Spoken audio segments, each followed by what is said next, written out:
welcome to Criminal Record, the Daily Record's new weekly crime show. My name is Norman Sylvester and I'm the Daily Record's crime reporter. Our special guest is former Metropolitan Police detective Peter Bleksley. Peter is now a successful author and TV host, and next year will embark on a massive 106-date tour of the UK and Ireland, where he will present his one-man show, The Makings of a Murderer.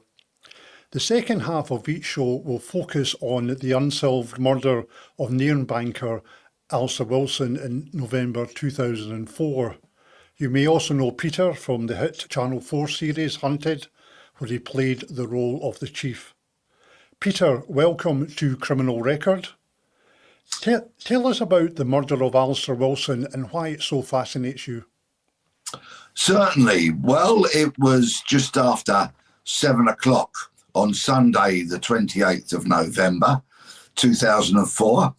Alistair Wilson, who was 30 at the time, was bathing his two young boys and getting them ready for bed, together with his wife, Veronica. There was a knock on the door, which was a bit unusual for them at that time on a Sunday. As Alistair was getting the boys ready, Veronica went downstairs, opened the door, and there was a man with a black cap on, dressed all in black, who asked for Alistair by name. Veronica returned upstairs to their home, which was number 10 Crescent Road in Nairn, told Alistair about this caller, and Alistair went downstairs to speak to this man. There was a short conversation during which a blue envelope was handed over to Alistair. Alistair then returned back upstairs, had a conversation with his wife, who essentially said, "Oh, let's not worry about it and deal with it tomorrow." But unfortunately, Alistair's curiosity got the better of him, and he returned downstairs, and not long afterwards, there were 3 loud bangs, which Veronica said at the time sounded like the wooden pallets hitting the ground. Tragically, they were gunshots. Alistair had been shot 3 times in the chest and in the head, and he fell to the ground mortally wounded. Veronica ran downstairs, dialed 999, the police came, and so began an investigation, which initially handled by the Northern Constabulary, as they were at that time, later, of course, to become Police Scotland, has baffled them ever since. To this day, nobody has been arrested, nobody has been charged. The crime remains stubbornly unsolved, and it's a case that has fascinated me for over 20 years. Peter, you've written only ever book on the subject in 2018. Tell us a bit about that, and tell us a bit about your passion for this case and why it's so important to you, and why you're keen to try and solve it and help Police Scotland solve it. Certainly. Well, I first came to Nairn in 2005. It was just after the first anniversary of the crime, and I was asked by the BBC to travel up there, do some research and give my thoughts, which we reported into BBC Radio 5 Live twice a day over 3 or 4 days. And I'd only been in Crescent Road for about half an hour together with the BBC journalist. And I turned around to him and I said, "This is a crime that could and should be solved." And nothing in the past 20 odd years has moved me from that standpoint. It most fundamentally is a case that should be solved.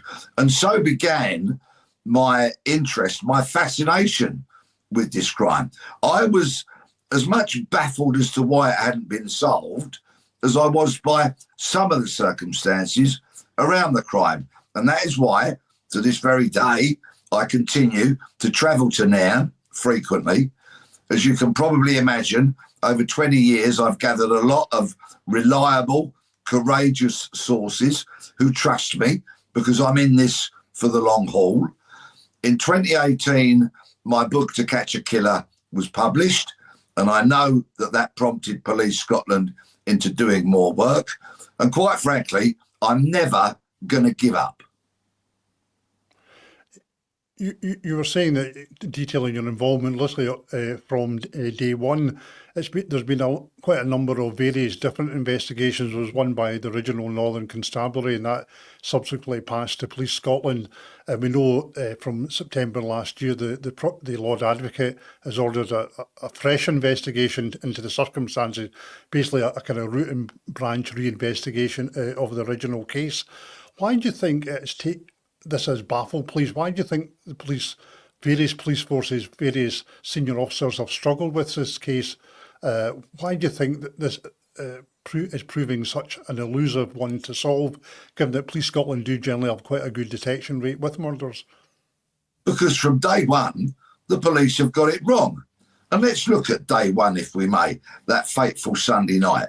The first police officers on scene, as reliable witnesses have told me, really didn't know what they were doing.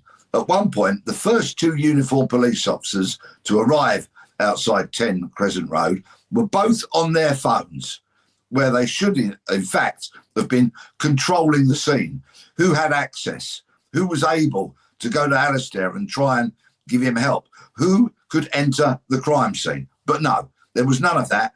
Uncle Tom Cobley and all traipsed up and down the steps outside that crime scene. In fact, one man, even as Alistair was being loaded onto the ambulance, was allowed to fasten Alistair's watch because it was slipping off, thereby perhaps contaminating possible forensic evidence. It was a catastrophe that they didn't control that scene properly. The investigation thereafter, led by detectives, some of whom got absolutely fixated on one particular theory, namely that it must have something to do with Alistair's wife, Veronica, which, of course, has turned out to be fundamentally wrong. And the litany of disasters goes on and on and on. And, of course, in 20 years, as you can imagine, I've uncovered many of them, some of which I exposed in the book, some of which I've exposed since then. And regrettably, I have to say, there is more bad news coming down the line about the way Police Scotland and some of its officers have acted. And that must surely only heap more pain onto the family. And it is nothing short of an absolute disgrace that this crime has not been solved. As I alluded to earlier, the Lord Advocate, Dorothy Bain, ordered a reinvestigation in September last year. There's a team set up, I think, in Paisley to look at the initial all the witness statements, which obviously will take time. What do you think that the Lord Advocate may have seen in the original inquiry that concerned her, or do you think it was just perhaps a lack of, it just wasn't done properly? It's as simple as that, and hasn't been done properly over the years? Yeah, we need to go back a little bit from the Lord Advocate's announcement in September of last year of this thorough investigation, the new investigation, to the time when Police Scotland had an arrest all prepared. They were going to arrest a man who had become of significant interest to the inquiry. The family were informed that this man was to be arrested. And then all of a sudden, all those plans got scrapped. Well, I can reveal that is because the Procurator Fiscal, when looking at the paperwork Police Scotland detectives had submitted, had over 150 concerns about that paperwork, about that investigation. And consequently, the plug was pulled on that arrest. It has subsequent that all the work around that has subsequently been investigated, and a very senior detective at Police Scotland was disciplined for lying to Alistair Wilson's family. I mean, what an appalling thing that a victim of murder's family get lied to by the police. That's all proven. It's all in the public domain. So that's why that arrest got pulled. Further concerns to all of that meant that it eventually landed on the desk of the Lord Advocate, who looked at all of this and said it has to be completely reinvestigated once again. And that, quite frankly, is where we're at. Do you think during this reinvestigation that that perhaps with all the witness statements have been taken over the years, all the evidence has been gathered, that the identity of the person responsible may in fact lie in the original paperwork, that his name is sitting there somewhere with a bank of evidence. Do you believe that to be the case? Will the answers lie in the inquiry, or do they need to do fresh investigations? Certainly the man who they were all set to arrest, his name very much features in the paperwork, and original paperwork dating all the way back to the 28th of November 2004. That's for certain. I know who that person is. I arrived in Nairn on one trip not so long ago, and within 10 minutes I had that person's identity. And I've done a lot of work trying to get in front of that person ever since. And for a variety of reasons, I've not been able to. I hope to one day. Yes, as is so often the case, the secrets lie within, but they may have been overlooked.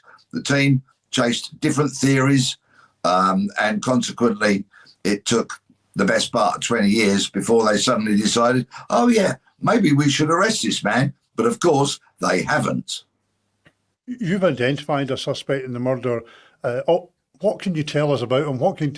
Obviously, we're not expecting you to give his name, but what can you tell us about this individual? Broadly, what can you tell us about him? He was a male. He was a young man at the time of Alistair's murder. He was a Nairn resident. I think it's fair to say that he had some issues in his life, and his life has not been a particularly enjoyable one ever since, which comes as no surprise. If anybody reads the final few pages of my book, I wrote a letter to the offender, and this was some years before I knew that person's identity. I'm not saying that the person's identity I know is definitely the offender, but he was definitely the person the police who were going to arrest. So it comes as no surprise to me that he's had significant difficulties in his life since the date of Alistair's murder, and I'm just longing to get in front of him so that I can say, excuse me, you shot Alistair, didn't you? We know about this particular individual. He's got a number of criminal convictions. He served a recent term of imprisonment for drugs offences. And would it be correct to say we believe he may also have had access to firearms? Could we go as far as that? What I would say is that members of his family may have had access to firearms. One thing that's not clear from this murder, and it's why it's fascinated the public, and it's resulted so many police hours being devoted to the inquiry, is that there doesn't really appear to be an obvious motive for the murder of Alistair Wilson. He was a law-abiding citizen. He didn't appear to have any professional issues. He recently resigned from the bank. He was about to take up a new job. To all intents and purposes, he was a decent law-abiding individual. The police have looked at the financial aspects of his work and haven't found any particular links there. What do you think the motive could be? Could it be something completely random? Could it be that we don't yet know the motive? That's still to be uncovered. Well, let's just rewind a couple of years, because Police Scotland made a number of announcements, all in fairly soon after one another, and I'll go through those. The first one was that officers were going to Canada to interview a witness. Well, that's Andy Burnett, the former landlord of the Havelock House Hotel, which sits directly opposite Alistair's house. I interviewed him years ago on video, and if people come to watch my show, they will see some of that interview. I will play some of that video where I question Andy Burnett, and the police were very keen to say he was being interviewed as a witness and not a suspect. They then made another announcement that the age range of the offender was being altered. Now, at the time of Alistair's murder, they said the age range of the offender was 30 to 40 years. They changed it after coming back from Canada, and said it was now 20 to 40 years.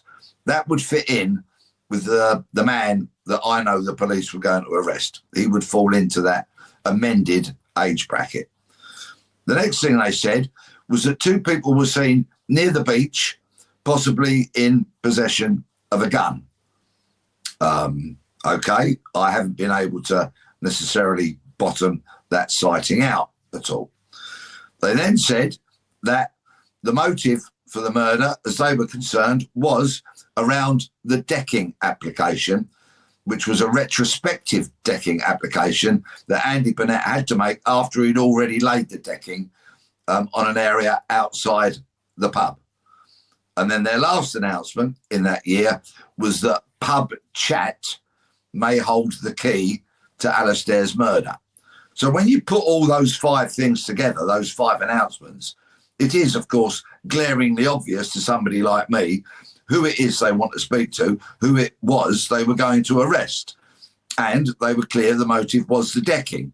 So the Havelock House Hotel becomes very much the feature of where perhaps the offender may have frequented and where perhaps the secrets of the murder could have been found all those years ago. Just to clarify, with the decking, the owner of the hotel had put up some decking where people could sit outside at night. He didn't have planning permission. He applied for retrospective planning permission. And Alistair Wilson had objected to this because he had a few complaints about the noise from the decking area and litter being left and sort of general disruption. He'd put that objection in writing to the local council, and the hotel owner received that letter of objection towards the end of the week, of that particular week, and Alistair was murdered on the Sunday. So there's a close connection there between the formal objection and his murder. So it was. Why do you think that wasn't looked at the time, though? It seems such a glaringly obvious thing, but they've only I think it was 2022 they came out with that line of inquiry. Why do you think it took the police so long to go down that particular road? Well, they had looked at it because many, many years ago, I went to the planning department offices in Inverness, and the delightful people there could not have been more helpful.